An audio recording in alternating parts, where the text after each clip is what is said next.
keeping me down. I'm deep-rooted, not deluded, look, I work for my crown. I've seen the best, I've been the best, I keep the legends around. Your favourite rappers in the circle of ours. We play the game, but what you playing it for? You part of the war, soon as you pick the mic up, it's a choice to fight for the cause. Twitter fingers are funny, but them triggers come with the boys. So what you saying? You don't want... Once again, Major Talented One Show, episode 2, season 2. You get me? And once again, we've got a special guest live in the spot. You done know, legend. And that word legend normally gets thrown around a bit too frivolously. I nearly said the word wrong. But Pariz one up in the place. Come on. Come on. You done know. Come on. Right, as I said, so right now we're going to really get into it right now, as I said. And we're keeping up the episodes where we have, you know, the artists up in the car with me. You know what I mean? Maze Vizo here live. So, P, the first question we always ask, yeah, and I know most of these answers anyway, but the people then, all right, do you know what I mean? Because you, like I said, it's a legendary status people show. How long have you been in this music thing as one of the, you know what I mean, the pioneers of this thing, as one of the hardest in the game? How long have you been doing this thing for? Since 1999. See it there? So do the maths. See it there? So that's 24 years. You get me off back. You know what I'm saying? And you've obviously seen a lot of changes in this game. A lot of changes. Hella changes. You know what I mean? And like I said, obviously me, I've been in it, so I don't even want to say the figures, and it's not about me today, it's about P. It's about P. But obviously, so we're talking about pre-YouTube days, we're talking about pre all of these social media elements, we're talking about when you wanted to get your music out, you had to be, you know, burn the CDs and give it out, and that we're talking Physical about channel sales. days, yeah. We're talking about the whole thing. So, and in relation to where you coming from as well, let the people know where you're coming from, and just give it a bit of you know what I mean, a bit of content so people can understand and get a real meal today. Where I'm coming from is Nottingham, East Midlands, the home of the best rappers. I'm sorry, I love London. I've lived there for 20 odd years, but some of the best rappers I've ever known have come from my city. There you go. Like I said, it is put on there. You get me? But like I said, in relation to, because we don't like to divide on anything. You know what I mean? No. So it's not about the division thing. No, I'm not saying in that. I'm just saying in the sense of like UK spitters, where it took a little while for the world to catch on to what we about. You know what I mean? But one thing I'd say about you're coming from the cloth. You know what I mean? Where you had to be about your thing. You had to actually be able to rap. Yeah, basically. You couldn't fake and just, you know. You know what I mean? So, and I said, so just name some of the artists that you had the pleasure of working with you, not you, vice versa, you. I've worked with loads of people, but most notably my Street Dreams lot. That's big up Mike GLC. Yeah, Mike GLC, Kamikaze, V-Dub, Atola, Johnny Gambles. Shouts out to Cubba, Cracker Parks, Slimmers, you get me? I mean, I will say, massive team still. I'm going to say, because obviously, you know what, me coming from my time and doing this thing as well, it's like, I remember like when Pariz come into the studio, and there's a bag of manana, and we're wolves when we're spitting, innit? And she was up in there, she had a response, innit? She's a wolf as well. I was by myself. And Pariz stepped in, and she was she was fearless, innit? And at them time, they like, we used to judge people on their bars highly, innit? So if you were shit, shut up, innit? Yeah, I know. And you know what I remember about that studio session? I came there by myself. I think I came to meet Don. Yep, you did. Because he was my little homie at the time, and his mum was my manager. See it there? You get me? Well, so you came in and showed no and I came fear. in there, and I'm not. I swear they went, yeah, we've got this beat. They put the beat on. I said, all right, cool. Said, what, you gonna spit? I says, yeah. And then went in the booth. You did spit. And I just remember everyone's eyes was on me. There was about 10 men in the studio, and everyone's eyes was on me. And I'm gonna say like I said, where it was Stonebridge Park Complex. So like I said, it weren't no fun place to be around. It was rough. It was a rough area. You know what I mean? So, like I said, she's definitely got her stripes there. And as I said, with the projects you've brought out, you've brought out two albums. Two albums and an EP. Yeah. Like I said, I think the Recognition was the last thing you brought out? It was the last one, yeah. And the other two, what was the first one was called? Uncomplicated Vision. And the second one? The Bakery Sessions. Bakery Sessions. Yeah. And in relation to the producers you work with on that, Yeah, just talk about that because I know you work with Nutty P as well. Well, the bakery sessions was all Nutty P. All Nutty P, that's what it was. The recognition was all TE1. TE1, Dre, shouts out to TE1 as well. Shouts Bad out. man producer. We're going to have him on the show one of them days as well.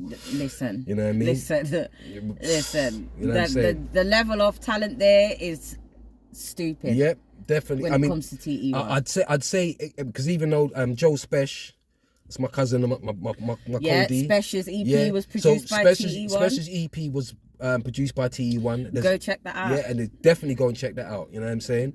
And there's a track on there with myself, P, Spesh, and Kaiser, formerly of Terra Firma. Do you know that? What's mad? I'm on about 3 tunes on Spesh's. Yeah, you are. You are, actually, you are. But I was just saying the track that us 4 is on, but I'm go on check about that out. tunes. You know what I mean? That's a big EP. You know what I mean? So, yeah. So as I said, moving forward, I melike how have you found the changes of how the game is at the moment now? Like, what's your feeling on the artists now these days?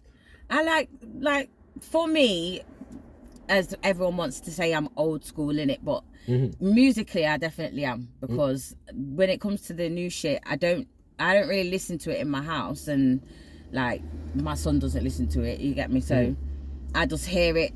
Like if I'm scrolling on social media, I'll see people's stuff, or if I'm out and about, I'll see stuff or hear stuff. But the way the game is right now, it's a weird spot to be in. Do you know what I mean? It definitely is. It definitely is. I mean, I rate everyone who's doing their thing, or the youths them are getting it in. You get me? And I love to see that, because they're able to do things that we weren't able to do. It's true. Do you It's know like what we I'm laid the saying? foundation, and we planted the seed, and they're eating the fruit from the tree right now. Yeah, and I love that for them. You get me? Definitely. Like, because definitely. to see even like youngers from my city, like Young T and Bugsy are from Nottingham. Do you understand what I'm saying? And they made a tune and it went viral, and they're gone now.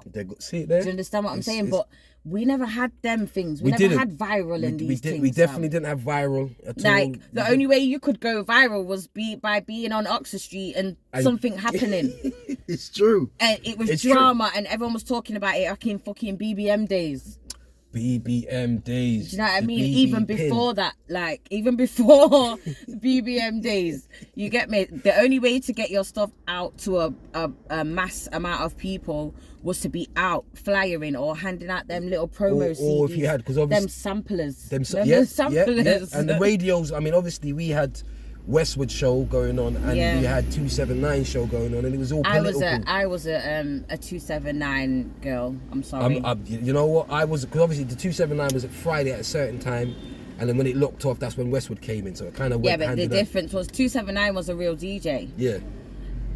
Westwood was a guy that just Yep. selected tunes. You true. get me? And he never played UK shit. He didn't. He only played American shit, and 279 played everything. And as I said, I mean, there was an incident where there was something up in a certain park.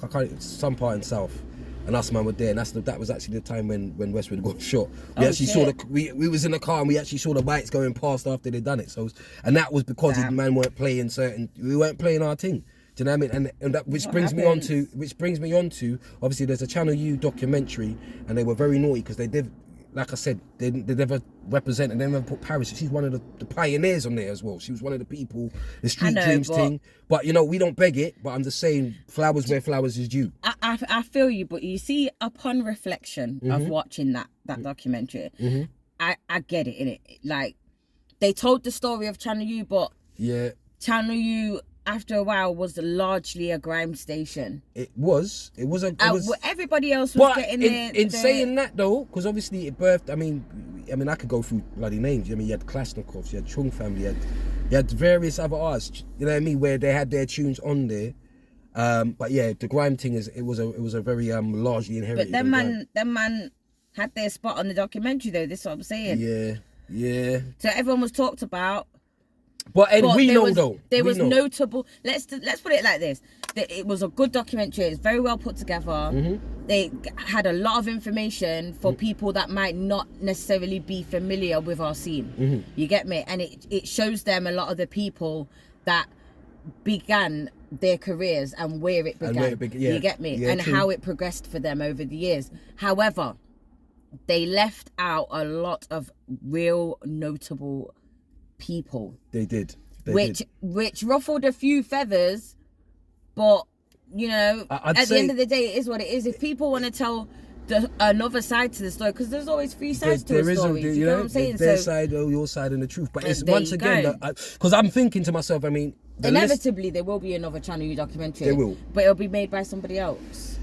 It's Yeah, true, but it's you know just what? The like thing the way is, it's the a long game goes. documentary in that respect, yeah. And I do understand there'll be quite a lot of people who were left out of it, but there's certain integral people that, you know what I mean, I think were core of, you know what I mean, the scene, because a lot of people know who you are in that respect. yeah, and but- talking about the old and like the older artists, and I'm saying people who've been in it longer. I don't like to say old because it kind of throws a stigma on it. And the newer ones, like recently, you did a song with is it D Dot and Trinity Bank? Is it D Dot? Is that name? Debo Brown. Debo Brown. Sorry about that. Sorry, Debo Brown. Yeah. Hard though. You're Debo Brown. Fire. Yeah, One yeah. of the youngers coming up. She's amazing. yeah. No, but the thing is, I And love Trillery Banks. I love the way that track was put together, because That track was put together randomly because she hollered at me on a random one. People seem to think that me and Trillery knew each other, but we didn't. we didn't know each other. But she She's knew from you. the Midlands. She knew you, but you, Yeah, and then she, after a conversation with somebody that we both know, Mm-hmm. she hollered at me and said, "Yo, I need like a real fucking rapper on this track." And then you're with me." definitely, You get you're me? And definitely. I asked her who else was on the track, and at the time she didn't know. She said but she's got a good idea who she's gonna put on it. And then when she sent me the first version that she sent me, just had her on it. So Mm-hmm. I had wrote my verse, and sent it back to her, and then when I got the final version back, it had Debo on it. So when I heard it in its entirety, I was like, oh, No, shit. and the video's out there as well. Yeah, Well and put then and together. a couple of weeks later we shot a video. So yeah, It was dopeness. Dope. Now, as I said, moving on with what you're doing now, yeah, because like I said, I want to hear some new music, but we'll talk about that. But you're doing this the battle rap. You're really pioneering and you're really in it. So let's talk about that. What's going on with that? Because you really are doing this thing. At the moment, I co-own a battle rap league here in London called No Loose Chat with Snoop and Tally. See it there. Tally Loose is Chat. a battle rapper. Snoop is like an all-round everything. He just doesn't battle rap. You get me? Like, he's got so many different talents. But yeah, us three, we own that company and we put on battle rap events like all around London. And how has stuff. that been? Because obviously I've caught a few of them, you know, online and that. It's been so good. Yeah. Is there any? I mean, who's the people to look out for on that right now? Who's like the? You know what I mean? At the moment, we. Got some fools outside. Get me. At the moment, we. I've got a few, like, notable names to look out for. So, like, at the top of the spectrum, The Templar is. mate, Templar Surfer. Yeah, Templar Surfer. Rivers. We got Tech, Georgie Roots. And then you've got the vets like Tony D. Yeah, Tony D. Yeah, from Poisonous Poets. Yeah, you know what I'm saying? right. You Yeah, see yeah, it yeah. like Poisonous from Poets. Poisonous Poets. Yeah. So he's a rapper. Yeah, he definitely. And that he's like the top guy in battle rap. But One he- of the top guys. But he's in not. battle You rap. see what it is? It's like, and this is the thing where the difference of like here and over the States side. As I said, I don't like to cause a division, but you've got certain rappers who are rappers. Like Cassidy, for me personally, I think he's very delusional when it comes to the battlefield. I don't really care. He's delusional. Like, you know what I mean? He'd be talking about he's had 5,000 battles and come on, let's be real out here. Whereas, You see what it is in Cassidy, yeah? yeah, It's because Cassidy, we know Cassidy's a very good rapper, and we know him as being a mainstream rapper. Yeah. Like, we know Cassidy battled back in the day, but we never saw loads, like a We only thousand saw the- Cassidy we battles. saw the freeway We saw one. the freeway That was one. it, You yeah, get me? And that yeah. was it. So all these other battles to him, they happened. To us, they didn't, because we didn't see them. Yeah. You get me? But Cassidy in battle rap, present day, yeah.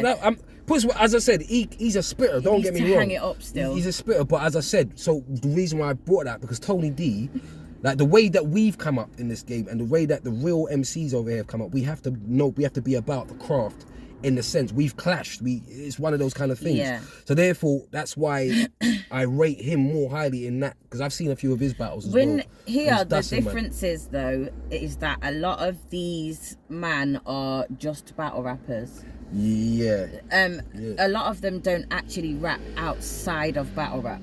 Yeah. Do you get what I'm saying? Whereas back in the day, you had to be able to rap. You did. On a beat to be able to battle rap. I find, you know what I find funny?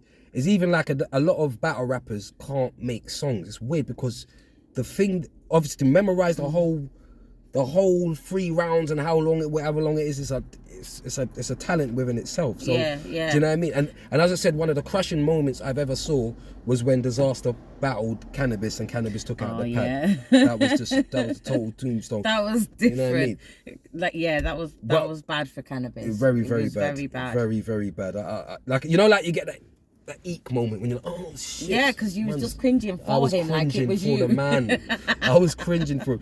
But is there any up and coming battles coming up? Like, you want to tell the people where they can go see whatever? No, right now I can't give you any information simply because I'm about to announce an event. All right, cool. So, cool. And we haven't announced any of the matchups yet, so I can't give you that. We will, as soon as it comes out, like I said, Major Talented Ones, we will have it here. Yeah, of course. And you know what I mean? But people know. for previous work, we just did a card, the final process. Mm-hmm. So there's some really good battles on that card. They're on our channel. You can go and check them out. Tally versus Rivers, Tech versus Whispers,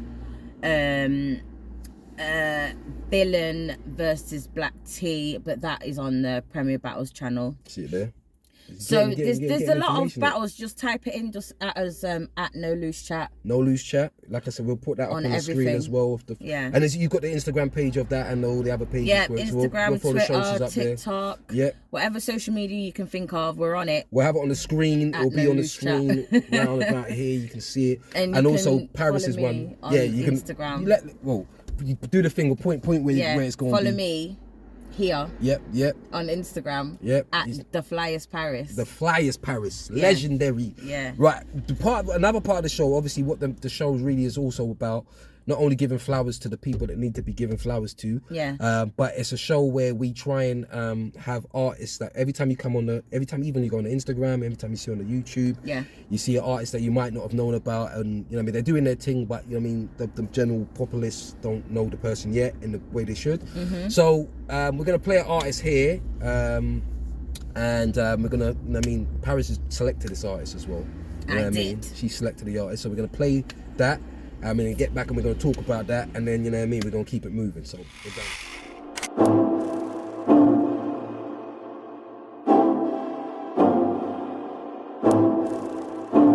Yeah. Ain't finna lie, it's been a struggle since I left road. All this pain and these bad habits I'm trying to let go. Been to hell and back, I'm fucked up, but I'm blessed though. Been depressed, but they still expecting me not to stress though. Diamond in the dirt, trying to make it out of this ghetto. Forever going through shit, so I'm standing tall like stilettos. Forever be a king, man, I've been that shit since the get-go. First time I got money, I plotted a way to get more. Yeah, sometimes I think I'm sick of living legal. Cause on the roads I had some money and I had my people. We took some L's, but then we made it equal. Was like 11 when I owed you. Right, so yeah, that was BD.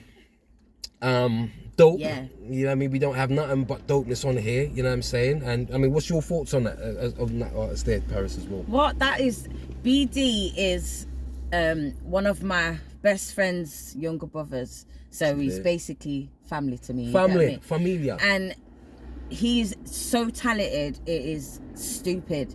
He can sing, he can rap, he produces, he mixes and does all of his shit. Like, he's super talented. One of the younger talented crazy ones from Nottingham, you get me? And you know, I love the way that you're the ambassador, as I said, for Nottingham as well, in the respect that you always, them's you always, them's you know what I mean? Because as I peoples. said, Nottingham has always been, it's been interesting for me, like in, you know what I mean, remember Out the Ville, yeah. You know what I mean? And like I said, so there's, but you're obviously, my cousin was in Out the Ville. Yeah? Is your cousin still rapping? Well, my two cousins actually. See it there? It's a family thing. Simone and Temper, and they're both my cousins on either side of my family. See it there? And Scorsese, there's one thing with Scorsese, I'll never forget, there's a couple of shows when he first did it, when he rapped with the two mics. Oh, yeah. And I don't know, that was a point, you know what I mean? And like I said, it might not sound anything now, but at the time, like, I mean, the man's holding the two mics and spitting. But before Score Daisy, it was Lee Ramsey. Lee Ramsey as Yeah. well. Lee Ramsey. And there was Yeah. another one from the, what was his name again? And he's around. I'll get back to that and throw it on the screen as well. But for BD, here's his socials right there. You know what I mean? Go follow that, run that up as well. So as I said, we've it's been a pleasant like I said, it's been a pleasant show today. And nearly slipping up on my words. I'm in the presence of royalty here, legend. You get me? And like I said, when I told a few people I'm gonna have Pariz on there, they're like, yo, Pariz. But a few people ask me if they can get our number. I'm like, no, yeah, absolutely. Yeah. So that was episode 2, season 2. You know what I mean? Major Talented One show. This was the Legend Pariz one. It's been a pleasure as always, P. Looking out for more of those battles, and we want more music as well. Yeah, Definitely follow want me more music. at No Loose Chat. Follow her. At the Flies Paris. You know what I mean? Let's run that up and We out here. Go to the event. But yo, peace.